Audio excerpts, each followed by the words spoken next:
This is Jimmy Bach, and this is History with Jimmy, along with our award-winning producer, Chandler Holmes, and today Brian and Jake, and we have a special guest here, and I'm going to let Brian introduce her, and this is his episode. So, Brian, it's all yours. Well, thank you, Jim. I didn't know I was taking credit for this. But, we're here to talk about one-room schoolhouses. Every community, I'm sure, in the United States had one. They were the way we educated our young in those days, usually prior to the 1950s. They had a lot lacking, of course, but they were a way to ensure that our children got an education.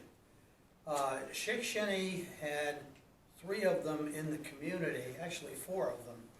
3 of them were part of the Salem Township School District or the Shickshinny School District, and the 4th one was part of the Union Township School District.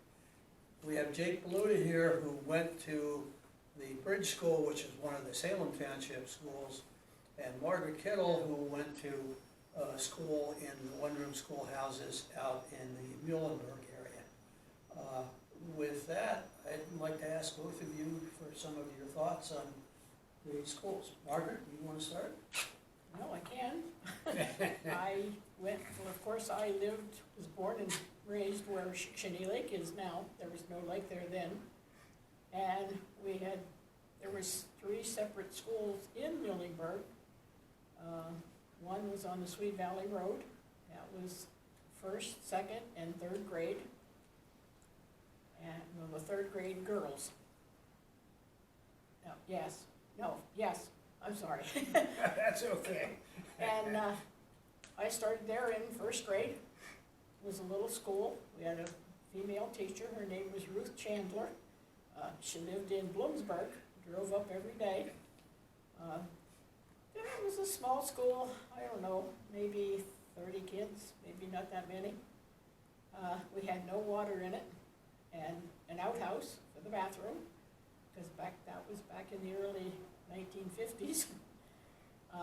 We had to go down to the corner house and get water to bring it up and put it in a big cooler that they had for water.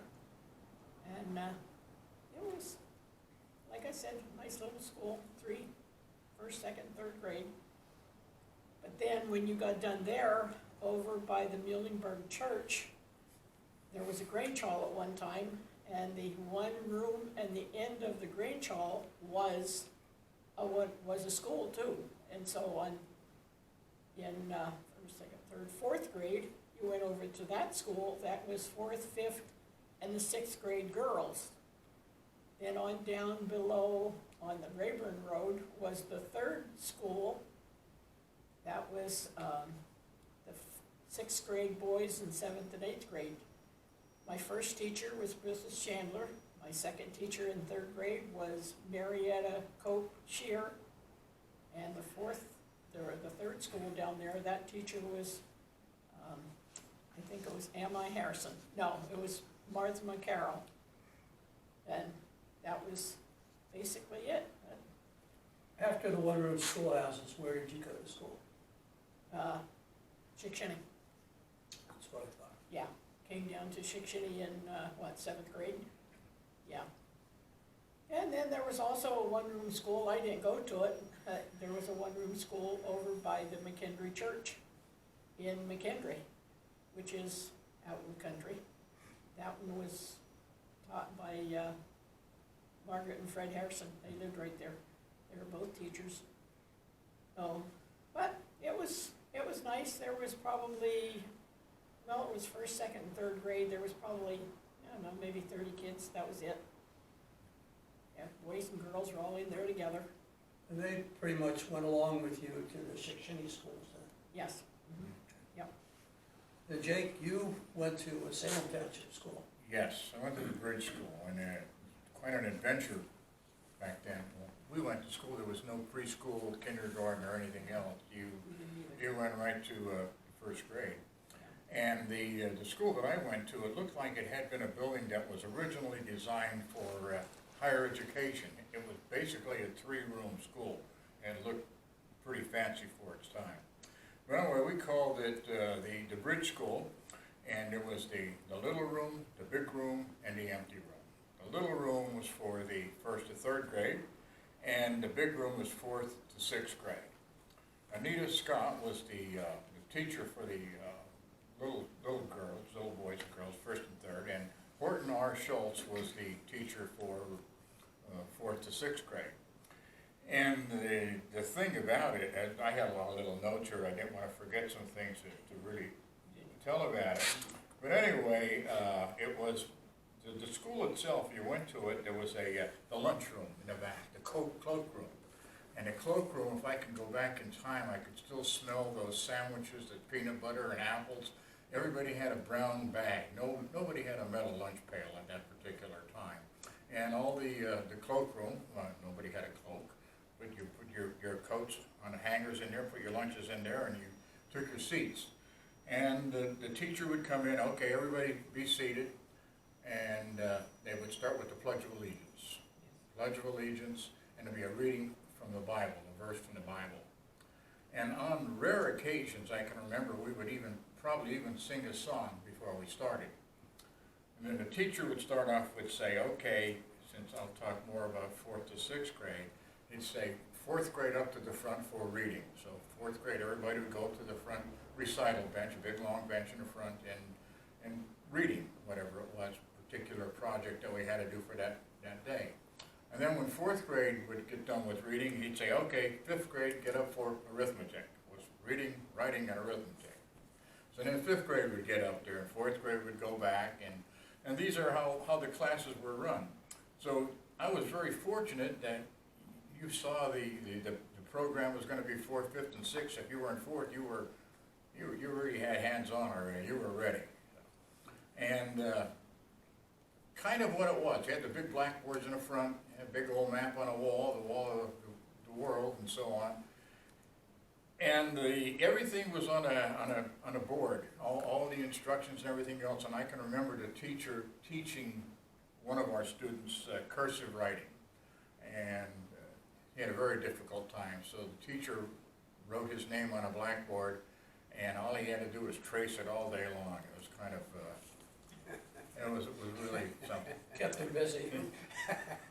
Lunchtime, you would eat at your desk.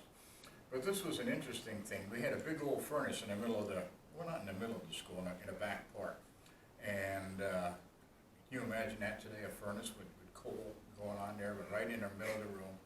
And if you wanted your sandwiches toasted, you would ask the teacher, Mr. Schultz, do I have permission to toast my sandwiches? And he'd give you permission, so you'd open the door to that furnace, and you had this little mesh cage for put your sandwich in. You'd reach into the furnace and you'd toast your sandwich and pull it out. And I remember one particular incident, one of the students got really close to me as I pulled my sandwich out and claimed he got burned on a hand. Well, at that time, boy, teacher was more powerful. Jake, I remember you telling me a story about somebody putting something other than sandwiches in the I'm stove. not just going to get up to that part there. We had a type of school, a lot of the boys were trappers, so before school. And one of the students actually trapped a skunk before school, and you know what he smelled like, but nobody went home.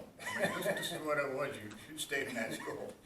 And just for a little bit of excitement, one of our more out of the ordinary guys took a box of 22 shells and tossed them into the furnace. Whoa. And it sounded like popcorn. So, and that was kind of a lunch type of thing.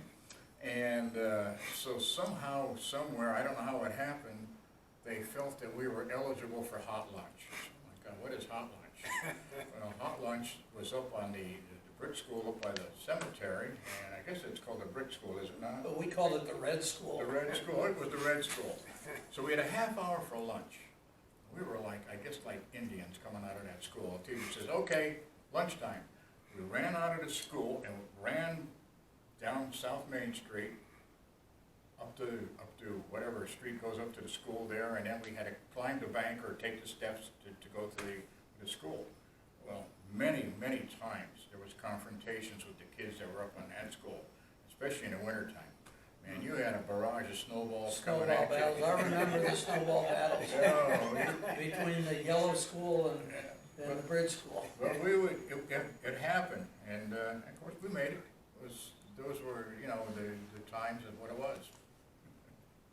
No, I didn't go to a one-room school, but you mentioned Nita Scott. Yes. I had her as a teacher for 5th and 6th grade, and it was in the red school we talked about, which was the former high school became the junior high school.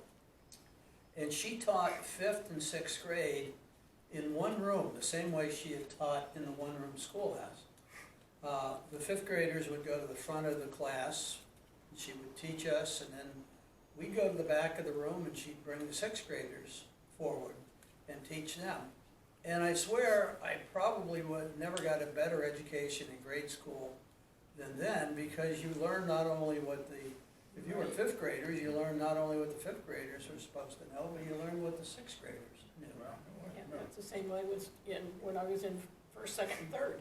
You know, like well, of course, not in 1st grade, you learned what the teacher was teaching you, but then after that, like you said, in 3rd grade, you know, the ones behind you were learning at the same time. Wow, that's an Well, interesting I concept. remember Yeah. we had one boy in my class, his name was Edward Lanning, and he wrote so little that the teacher actually flunked him for not writing large enough to read it. Like, he would Wow. write, and his letters were so little you could hardly see them. And she actually flunked him because you couldn't read what he was writing because it was too small. Wow. Well, the playground at that time, and especially at the bridge school there was no grass. The ground, the soil was recycled comb from the coal mines. It was black. Picture what it must have been. And I can remember many times coming home from running and playing outside, your stockings would be dirty, your feet would be black. It was seriously, you know. And there was a little creek behind the school, and it was very, very narrow. I would say no more than 3 feet wide. But once there was flooding, sometimes that creek would get 5, 6 feet wide and rush behind the school. And we would play games of jumping over the water, see who could do it, follow the leader. One of the students fell into the water, and it was Doris Robbins. And she was being rushed through this little culvert, and if she'd have gone into that culvert, you know, she'd have been gone. But her brother John reached down and grabbed her by the hair and pulled her right out. Wow. Saved her, just true story. Well, I knew you wouldn't make it up, Jake. No, that's true. And the other thing about that particular school, like I said, there was always an adventure. The tracks were right by it. And many times there were steam engines going by. And the big news of the day was President Truman is going to be coming through. And he did. Now, of course, we can't tell that he was on that train, but it was his presidential train. And I imagine this was during early 1949, 50, somewhere around that. So those are some of the things that, you know, we found interesting. Very interesting. By and large, all of the one-room schoolhouses around here are gone. There is one in the Shickshinny area, and that is what was known as the Valley School. And what's there now, I believe, is a church. And there were 2 other schools, as I said, in Shickshinny. There was Rocky Mountain, which was halfway between that school and the bridge school, and then, of course, the bridge school. There's a very interesting book that Jim has here at the museum called One-Room Schools of Lower Luzerne County by Mary Benscoter. And it goes into a lot of detail and has photographs and so forth and maps showing the schools in Shickshinny, the Salem Township schools, doesn't mention the Union Township school. And from here down to Berwick, the little schools that existed down there. There are pictures, and one of the interesting pictures in here is a teacher in the Salem Township schools by the name of Arthur Michael, who the 3 of us had in school, and 4 of us did, and 3 of my daughters did. Pop Michael, he I was was gonna called. say, good old Pop. And he used to ride to school on his horse.